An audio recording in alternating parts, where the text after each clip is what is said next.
Friends, Father Frank Pavone here, National Director of Priests for Life. Welcome to my daily diary segment for Tuesday, the 3rd of August of 2021. So the day started about 3 a.m. actually here at my desk, going through a series of emails, documents, and preparations. What were the topics that those dealt with? Well, let me just go through them.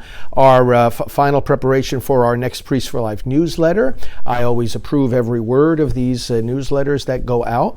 Special elections in Ohio. We, of course, whenever there are special elections, send out communications to our people in those congressional districts urging them to get out and vote. Some work for the data department, some work regarding the contract with Nucleus Medical Media. Now, those are the diagrams of the abortion procedure that hopefully you have seen and that we distribute everywhere to help people see what abortion actually is. Some communications with Rome. I have to report to the Pope, some bishops that have been trying to impede our work. You always have some of those bad apples in the mix. And so I'm reporting some of them to the Pope. The Supreme Court case that is getting ready to be heard on abortion. And we are very involved in that, did some more work relative to that. And President Trump is coming to Alabama.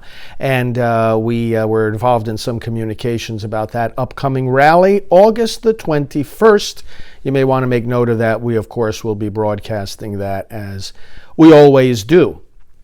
That brought me up to about 7:30 in the morning, and then I actually had a first session here locally of cardiotherapy. Of course, I've recovered well from my heart surgery, but there are some optional things one can do to get additional strength and good exercises and good nutritional guidance and so forth. So I went for the first session of that right here in town, and that's going to pay off very nicely. As I was coming back from that, I had 3 different staff-related phone calls, which brought me right up to our televised Mass, which I did at 10 a.m.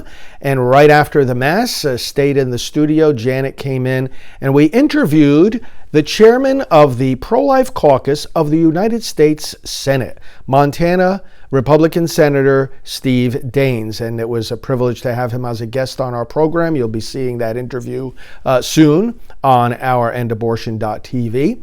Then I had a couple of quick staff meetings, followed right away by, that was Senator Daines was at 11, and then at 12 noon, Congressman Chris Smith, who heads up the Pro-Life Caucus on the House side.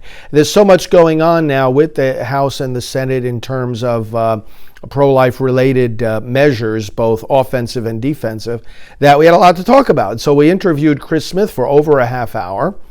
And then had a quick lunch after that, and then at 1:30, Janet and I had I had a meeting in there with some of our technology team, a midday update.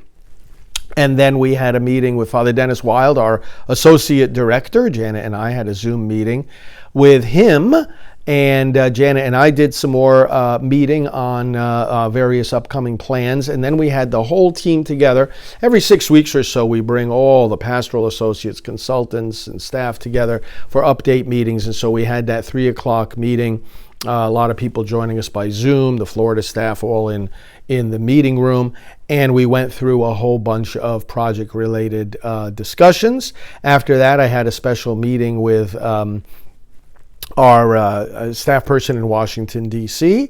And then as the end of the day drew near, I read the various end-of-day updates from the staff and also did some reading, had an early dinner, and then went to bed early. And so that was the schedule, the agenda for Tuesday, the 3rd of August. And I bring you these daily diary updates so that you can be informed about the ministry you support, so that you can be encouraged by the wide variety of work that we are doing, and so that we can be, and I specifically, can be transparent and accountable to you, because after all, working for the Lord and working for the unborn, it's also true that I work for you who support these ministries. So that's my daily diary segment for today. Continue to tune into our programming, and thanks for your support. Father Frank Pavone here of Priests for Life.